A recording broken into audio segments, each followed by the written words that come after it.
ಅಪ್ರಾಪ್ತೆಯ ಮೇಲೆ ಅತ್ಯಾಚಾರ ನಡೆಸಿ ಗರ್ಭಪಾತ ಮಾಡಿಸಿದ ಆರೋಪ ಎದುರಿಸ್ತಾ ಇರುವಂತಹ ಕಡಬ ಪೊಲೀಸ್ ಠಾಣಾ ಕಾನ್ಸ್ಟೇಬಲ್ ಶಿವರಾಜ್ನನ್ನ ಕರ್ತವ್ಯದಿಂದ ಅಮಾನತು ಮಾಡಲಾಗಿದೆ. ಆರೋಪಿ ಶಿವರಾಜ್ನ ಮೇಲಿನ ಪ್ರಾಥಮಿಕ ತನಿಖೆಯ ಬಳಿಕ ದಕ್ಷಿಣ ಕನ್ನಡ ಜಿಲ್ಲಾ ಎಸ್ಪಿ ಡಾಕ್ಟರ್ ಋಷಿಕೇಶ್ ಸೋನಾವಣೆ ಅಮಾನತು ಆದೇಶ ಹೊರಡಿಸಿದ್ದಾರೆ.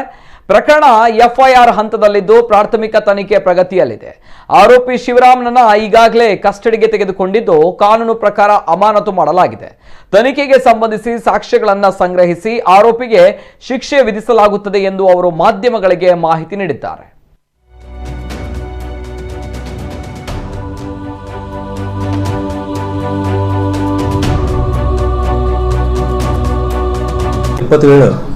ಸೆಪ್ಟೆಂಬರ್ ರಂದು ಕಡಬ ಪೊಲೀಸ್ ಠಾಣೆಯಲ್ಲಿ ಒಂದು IPC 376 ಮತ್ತು ಪೋಕ್ಸೋ ಆಕ್ಟ್ ಅಡಿಯಲ್ಲಿ ಒಂದು ಕೇಸ್ ದಾಖಲಾಗಿರುತ್ತದೆ.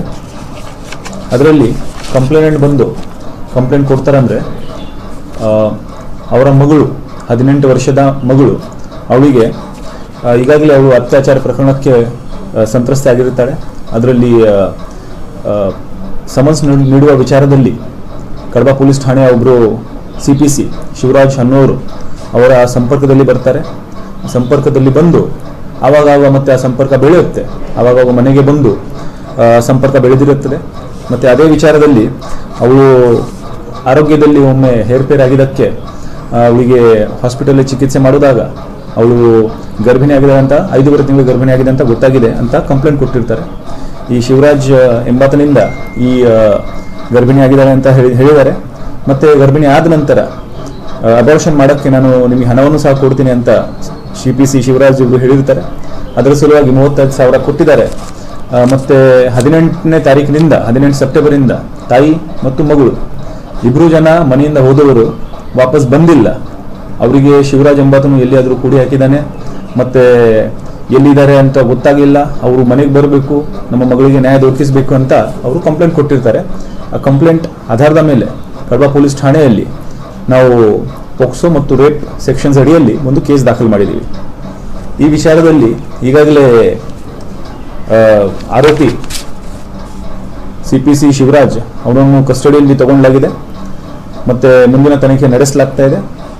ಇದರಲ್ಲಿ ನೊಂದ ಬಾಲಕಿ ಮತ್ತು ಅವಳ ತಾಯಿ ಇಬ್ಬರು ಜನ ಸಹ ಈಗ ನಮ್ಮ ಸ್ಟೇಷನಲ್ಲಿ ಬಂದಿದ್ದಾರೆ.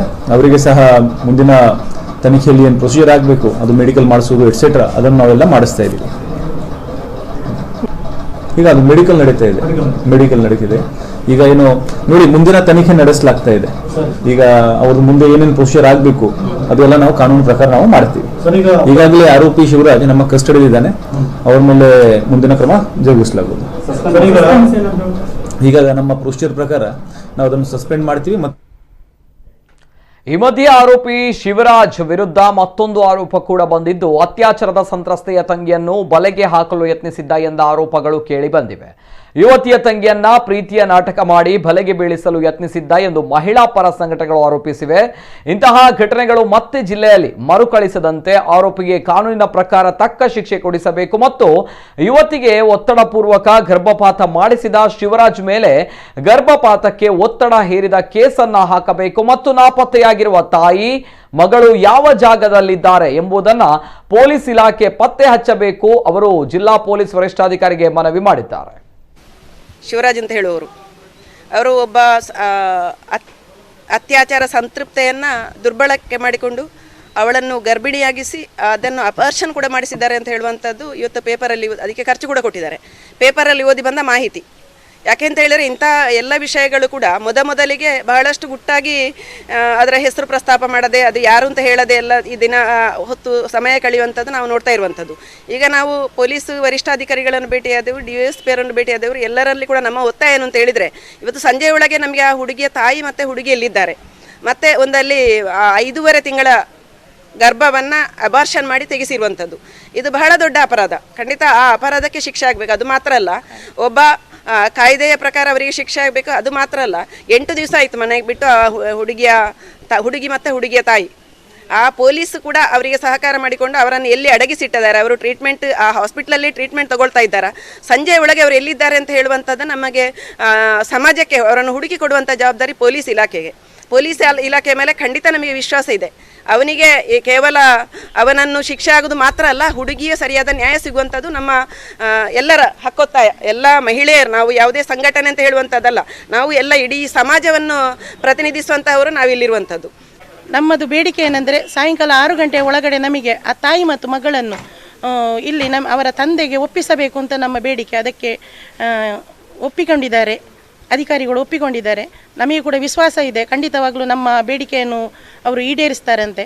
ಮತ್ತು ಸಮಾಜದಲ್ಲಿ ಈಗ ಏನು ನಡೀತಂದ್ರೆ ಎಷ್ಟೋ ಕಡೆಗಳಲ್ಲಿ ಈಗ ಆಗಿದೆ, ತನ್ನ ತಪ್ಪನ್ನು ಮುಚ್ಚಿಡಲು ಬೇರೆಯವರನ್ನು ಒಂದು ಫಿಕ್ಸ್ ಮಾಡಿ ಮಾಡುವಂಥ ಕೆಲಸಗಳು ನಡೀತವೆ. ಅಂಥದ್ದು ಏನಾದರೂ ನಡೆದದ್ದೇ ಆದರೆ ಇಡೀ ಕಡಬ ತಾಲೂಕಿಗೆ ಬಂದ್ ಮಾಡಿಬಿಟ್ಟು ನಮ್ಮ ಉಗ್ರ ಹೋರಾಟವನ್ನು ಖಂಡಿತವಾಗಿ ಮಾಡ್ತೇವೆ.